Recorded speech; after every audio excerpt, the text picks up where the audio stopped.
నమస్కారం అండి. ఇటీవల సుప్రీంకోర్టు ఎస్సీల్లో వర్గీకరణ చేసుకొచ్చని రాష్ట్రాలకు అధికారాలు ఇస్తూ ఒక తీర్పు చెప్పడం జరిగింది.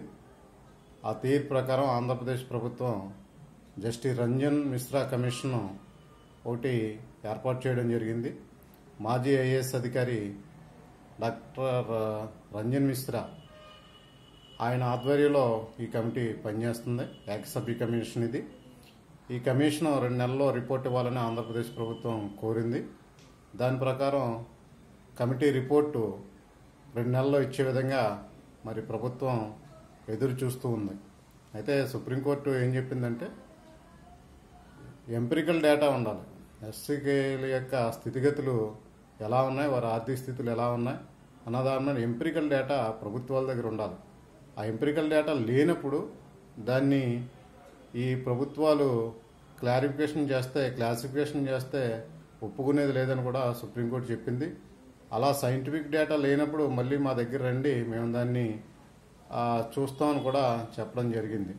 ఇప్పుడు గవర్నమెంట్ ఎటువంటి ఎంపిరికల్ డేటా లేకుండా కేవలం 2 నెలల్లో ఏకసభ్య కమిషన్ వేసేసి ఆ లెక్కలు ఏమీ లేకుండా వారి దగ్గర ఎటువంటి జనాభా లెక్కలు లేవు. 2011లో ఎప్పుడో లెక్కలు ఉన్నాయి. దగ్గర 15 సంవత్సరాలు అయిపోయింది. ఈ 15 సంవత్సరాల నుంచి సెన్సస్ చేయలేదు. ప్రతి 10 సంవత్సరాలకు ఒకసారి చేయాలి. కరోనా పేరుతో ఇప్పుడు దాకా భారత ప్రభుత్వం సెన్సస్ చేయలేదు.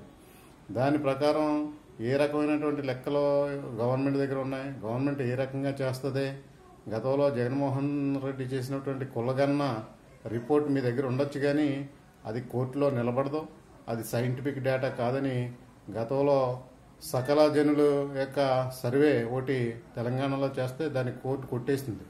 అందువల్ల అలాంటి డేటాలు ఏవి దీనికి పనిచేయదు. గవర్నమెంట్కి పక్కా డేటా ఉండాలి. పక్కా డేటా లేకుండా ఏదో కంటి తుడుపు చర్యగా ఎస్సీలను విభజించేసాం, మేము ఏబిసిడి వర్గీకరణ చేసేసామని ఆంధ్రప్రదేశ్ ప్రభుత్వం చెప్పుకున్నా అది కోర్టులో నిలబడదు. కేవలం ఒక 2 నెలలు 3 నెలల తర్వాత కోర్టు స్టే ఎత్తే అది ఆగిపోయే పరిస్థితి ఉంది. కాబట్టి ప్రభుత్వం దగ్గర సరైన డేటా లేకుండా కంటి తుడుపు చర్యగా ముందుకెళ్తే బొక్క బోర్లా పడడం మాత్రం ఖాయం. ఇది మాదిగ జాతి మొత్తం కూడా గమనించాలి. మాదిగల యొక్క కన్నీళ్లు తొడ్డానికే చంద్రబాబు నాయుడు ప్రయత్నిస్తున్నాడు. ఈ ప్రయత్నంలో చంద్రబాబు నాయుడు సక్సెస్ కాలేడు. ఎందుకంటే సరైన డేటా లేకుండా మీరు ఎస్సీలను వర్గీకరిస్తే అది సుప్రీంకోర్టుకి తీర్పుకి విరుద్ధంగా ఉంటుంది. ఈలోగా ఈ రాష్ట్రంలో ఉన్నటువంటి దగ్గర 30 కులాలు ఎన్నో ఆంధ్రప్రదేశ్లో ఉన్నాయి. ఉమ్మడి ఆంధ్రప్రదేశ్లో 59 కులాలు ఉండొచ్చు కానీ ఆంధ్రప్రదేశ్లో 30 కులాలు ఉన్నాయి. ఈ 30 కులాలు కూడా ఒప్పుకోవాలి. అందరినీ ఒప్పించి అందరికీ సమన్యాయం జరిగేలాగా ఎస్సీ వర్గీకరణ చేయలే తప్ప ఏకపక్షంగా మీరు వర్గీకరణ చేస్తే తప్పకుండా దీంట్లో అనేక సమస్యలను మరి మీరు ఎదుర్కోవాల్సి వస్తుంది. అందరినీ ఒప్పించి ఈ ఎస్సీ వర్గీకరణ చేయలే తప్ప ఎటువంటి డేటా లేకుండా మీరు కంటి తుడుపు చర్యగా చేస్తే ఇది కోర్టులో నిలబడదు. ఆంధ్రప్రదేశ్ ప్రభుత్వం పునరాలోచించుకోవాలని మనవి చేస్తున్నాం. Thank you.